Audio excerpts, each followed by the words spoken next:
Hey, and welcome to The Office Field Guide. My name's Chris, and I'm reviewing every episode of The Office ever.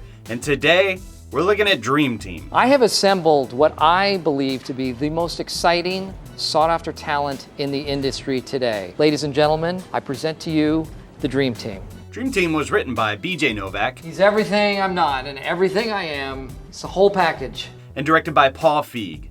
Dream Team first aired on April 9th, 2009, which is kind of interesting. NBC, in an attempt to promote a new comedy, aired Dream Team directly before the premiere. We did that, so what's next?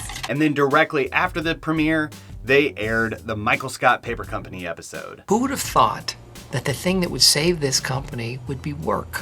The show that NBC was premiering, just a little known show about a small town government office in Pawnee, Indiana. Nothing really that interesting. I had no idea you played soccer, because you never, ever talk about it. All right, well, maybe someday. Even though the Dream Team and the Michael Scott Paper Company aired on the same day, they really are unique episodes, so I'm going to treat them as such. So Dream Team, the night it aired, it had 7.2 million people watching it, and currently has an 8.3 out of 10 on IMDb. Which seems low, really. This one earned a Primetime Emmy nomination for Outstanding Editing in a Comedy Series. But your Dream Team trivia is, what was Andy's phone extension? I wrote it on my hand, but then I washed it. It is transfer, extension, and then transfer again. Okay, Andy, get ready. Answer the trivia first, spout out the Easter egg, and or leave the best emoji sequence summing up next week's episode, and you'll get your name in that field guide. Today we're going to be looking around Michael's condo. We're going to talk about starting a business, and like always, we're going to see what's underneath the surface. That is inappropriate, Pam. Come on in. And be warned, there may be spoilers for the series ahead. So with that, let's play. I understand nothing. All right, so let's get this out of the way first. In a string of things that Charles shouldn't be doing, this is up at the top. I think we're supposed to feel some cringe over Jim's lack of soccer talent. And sorry guys, I'm gonna say soccer. I'm American and we call the sport soccer. Also, we hate it. I hate soccer. Hate's probably a strong word. I'd say most of us are at least indifferent to it. Yep, I used to play soccer in school. From 2nd to 4th grade. I was on the orange team. I do love how Kevin says his position is Leg? He says it so confidently, and I'm not gonna lie, I didn't even research this to find out if that's actually some sort of position in the sport. So that's how much I don't care. Can't wait to play. Oh, it's gonna be the worst. Anyway, I'm saying all this to kind of explain what they explored in this episode and how bad the office staff wants to please Charles and how bad they are at soccer. Because Americans, I don't know if it's pride or if we're just masking something. I just don't know if soccer is ever gonna be a thing here. You a fan of the game? Oh, no. Nope, not really. No, it's not for everybody, I suppose. I do get a kick out of Idris Elba saying soccer. I assume he had to die just a little bit inside as an Englishman saying that. But it does seem like a lot of fun. As in being on set that day, just goofing around and playing. Jim! Oh my God! I'm gonna ask something that I've literally never seen anyone ask ever before. Is this real? I never see him drink. I never see him eat. I don't think he even uses the bathroom. Oh, he does. No, obviously he's real. He's not a Terminator or something. But is this kick real? Jim! Oh my God! Whoa! And he just goes, boo! Yeah. That's So just breaking it down, man, I wish I had like a special effects budget or something. I'd go all 3D on this. Anyway, Charles is dribbling the ball right here, and that seems legit. Like the lighting, the physics, the shadow, it all makes sense. And you know there's that concept of the uncanny valley and how our brain's able to subconsciously know whether that thing is real or not. So what I'm saying here is that if that ball is CG the whole time, then they did an incredible job. So I'm pretty convinced that this is a real ball until the very moment that Elba kicks this stinger. So let's figure out how fast that ball is actually traveling. I do the numbers. Oh, good for you. If we assume that Phyllis is 8 spaces away from Charles when he launches this, average parking space is 8 foot wide. That means that she's about 60 feet away. My best stopwatch clocking for this piss missile is 1/8 of a second. So for a ball to travel 64 feet in the course of 1/8 of a second, we're saying that Charles nailed this ball at over 200 miles an hour. So some cursory level research here. That's Wow. So logically, we know there's some trickery here because they didn't just launch a 100-mile-an-hour soccer ball at Phyllis Smith's face.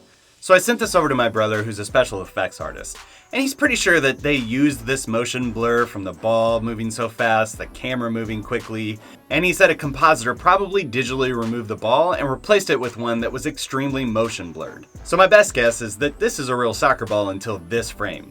But when you move to the very next frame, there's this weirdness with the shadow, and then the shadow's gone. But to be honest, I've stared at this so many times and I'm still not really clear how they did this shot. Which is awesome, and it means that this is a criminally underrated piece of work by that compositor. Maybe you know exactly how they pulled this off. Leave it in the comments, and if it sounds right, I'll pin it. So look down there, maybe somebody's already answered it. Anyway, I think what we can all agree is that Charles is totally projecting here, right? Why'd you dunk, Jim? I'm just gonna go get some ice. Does that make you feel better? Huh? I mean, you kick the ball just shy of Mach 3 at an employee standing 10 feet in front of you. Again, I don't know soccer, but what was he supposed to do? I mean, I don't know what a striker is. I know you're trying to get everybody involved, but let me see what you got. Come on. Again, legit question. Answer that in the comments because I don't know. I assume that it was just drama to nail Phyllis Smith in the face. That is inappropriate, Pam. Come on in. Anyway, another tangent we need to spend some time on in this episode is the return of the condo. No, Apple Computer started in a garage, and we're starting in a condo. We do see that Michael's replaced his plasma TV with a 30-something inch CRT TV, but if you look close, the plasma is still here on the wall. In the kitchen, we see that Michael must have kept one half of these frames. Also, we see that he brought the foreman down from the bedroom. Eat an enormous breakfast. Check. He's decorated his dining room as an office with some inspirational posters. We also see that the St. Pauli girl is still on the wall, and also his Seiko cert. And just seeing Michael's condo here and all the time that they spent, it really makes me wish that there was some sort of VR experience, that we could just walk around Michael's condo and explore his wire rack of various Dundies and trophies. So let's break down the first day of the Michael Scott Paper Company. They have this conversation around 9:30 a.m. I have egg in my Crocs. And I love that. The idiom is, if you're not familiar, I have egg on my face, meaning that I'm embarrassed or I'm ashamed. I am such an idiot. I gave up the only job I ever loved to do this? So Michael uses this clever play on words, and it really does work. And that's what I love about this episode. There's times where Michael cuts all of his pretenses, and you just get some real moments with him. But more on that later. So they go get Vikram, and he says this. Confidence. It's the food of the wise man, but the liquor of the fool. Michael goes to get Ryan. What do you make, secretary? Back to work, shoe bitch. BJ Novak, who kept his hair bleach a secret, even appearing at some events with a hat on his head just to hide the shock. The crew go see Nana. What kind of a name is Nana? They lose the investment opportunity. They lose Vikram.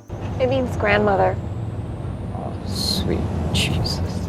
Ryan's reverted back to a full teenager by this point. Do you get TNT? The station, do you get TNT? Yeah. I have cable and satellite as a backup. And they wrap up the day with Michael getting favor pulled for him for some actual office space. It's right in the middle of the paper belt. Anyway, it's a really full day for them, but that's what it's like when you start your own business. You roll with the punches, having to deal with the defeats and the soul-crushing questions. I thought Nana raised some good questions. Not to mention all the bureaucratic crap that this episode negates to even mention, like business license, insurance, permits, how any of these people are actually making money, tax stuff. Holy crap, tax stuff. My wife and I recently started a waffle stand. Always money in a banana stand. Yeah, we're hoping there's money in it, and it's waffles, not bananas. But this is a great time to dive into the deeper meaning. We'll wrap all of this stuff together.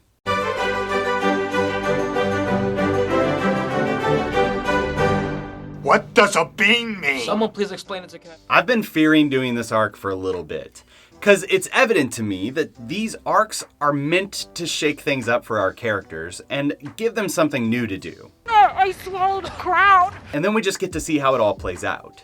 Dream Team is smack dab in a 6-episode Michael Scott Paper Company arc, and we moved from the idea portion to putting that idea into practice.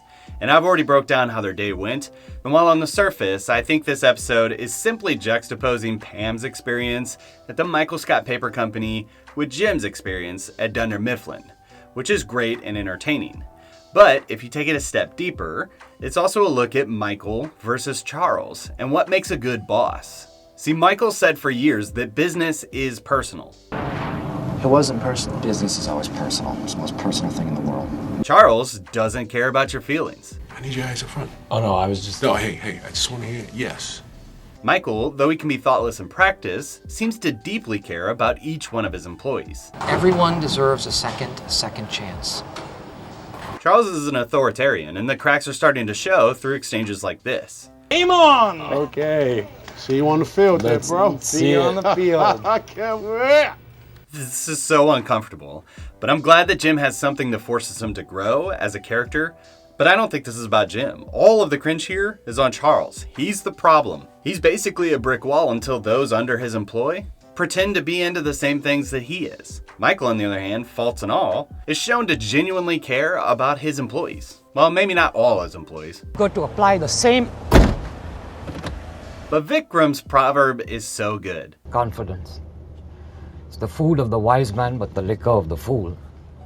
Michael and Charles have confidence, which can be a good thing or a bad thing, depending on whom holds it at that time and for what purpose. Who? I think I said it right. It's a made-up word used to trick students. No. And like my wife and I recently found out, starting a business is like putting your art out on display. There's a little piece of your soul that goes out there for everyone to see, to either react positively to or negatively to. And they're not just reactions to your product, they're reactions to you. With a new business like the Michael Scott Paper Company, it's hard to separate yourself from your business. So dealing with rejection isn't just about the business, it's about your vision. It's about your goals. It's about your heart. It's about you. And when these crises of truth keep happening along with the new normal business cost and task and bureaucracy, it's a lot to take on. So summing it all up here, I think the message is a lot like The Office itself.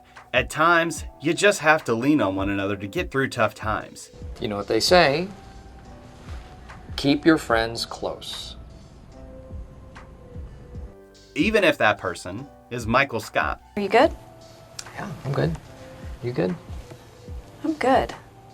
But it's a beautiful way to end this episode.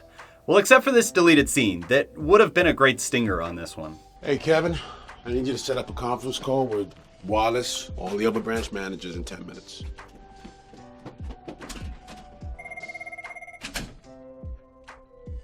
And that probably sets up why Charles hires a new character that's going to last for the rest of the series. Hey, Kelly. Yes, Charles, you wanted me. Oh, no, I meant that, Kelly. But more on that next week. For now, let's rate Dream Team. This is the worst. As always, before I get to the ratings, please give this video a like. It really does help. Also subscribe if you haven't. Stay tuned to the very end of this episode for the mini reviews. If you want to be a mini reviewer or you just want to support the channel, check out the Patreon page or the YouTube membership. All right, so the cold opening. You are murdering the Nardoc! This is Kevin. Please hold and I will transfer you. I'll say that the first time I watched this, I loved it. I'm always a sucker for Kevin bits. The punchline killed me the first time I watched it. My maid died. Subsequent watches, it's okay. The shock and awe is gone, and I struggle with how to rate this. So I'm going to go with my original point of view, and I'm going to give it a 4 out of 5. As for the episode itself, well, New Boss is a high-energy, dramatic episode with a lot going on in it. There are a few bits which are indicative of the stress relief effect. I'm coining that as a phrase now. Like the kick and the robe. But at the heart of this episode is a look at humans struggling for meaning and purpose, belonging, and a slice of the pie for themselves. Michael's condo's back, we get to see Charles' exterior crack a little bit, and we end this on a beautiful, hopeful note. You look scared.